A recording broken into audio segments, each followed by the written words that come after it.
السلام علیکم ورحمۃ اللہ وبرکاتہ۔ شب برات کی رات، شب بیداری کا اصل مقصد کیا ہے؟ اس سلسلے میں حضرت خواجہ حسن بصری رضی اللہ تعالی عنہ کا ایمان افروز ایک واقعہ ملاحظہ فرمائیے۔ منقول ہے، جب آپ شب برات میں گھر سے باہر تشریف لائے تو آپ کا چہرہ یوں دکھائی دیتا تھا جس طرح کسی کو قبر میں دفن کرنے کے بعد باہر نکالا گیا ہو۔ آپ سے اس کا سبب پوچھا گیا تو آپ نے فرمایا، خدا کی قسم، میری مثال تو ایسی ہے جیسے کسی کی کشتی سمندر میں ٹوٹ چکی ہو اور ڈوب رہا ہو، بچنے کی کوئی امید نہ ہو۔ پوچھا گیا، آپ ایسی حالت میں کیوں ہیں؟ فرمایا، میرے گناہ یقینی ہے، لیکن اپنی نیکیوں کے متعلق میں نہیں جانتا کہ وہ مجھ سے قبول کی جائے گی یا رد کر دی جائے گی۔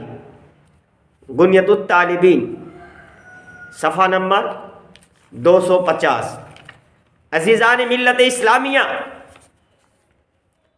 اللہ کے نیک اور متقی لوگوں کا جب یہ حال ہے جو ہر رات شب بیداری کرتے ہیں، تمام دین اطاعت الہی میں گزارتے ہیں، جبکہ ان کے برعکس بعض لوگ اسے کم نصیب ہے کہ جو اس مقدس رات میں فکر آخرت اور عبادت دعا مشغول ہونے کی بجائے مزید لعب و لعب میں مبتلا ہو جاتی ہے۔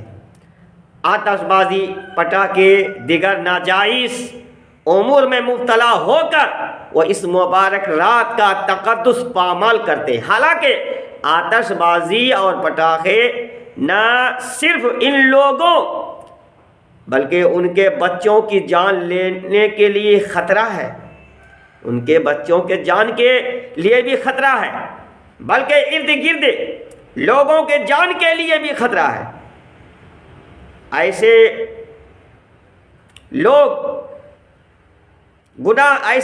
برباد اور گناہ لازم کا مصداق ہے۔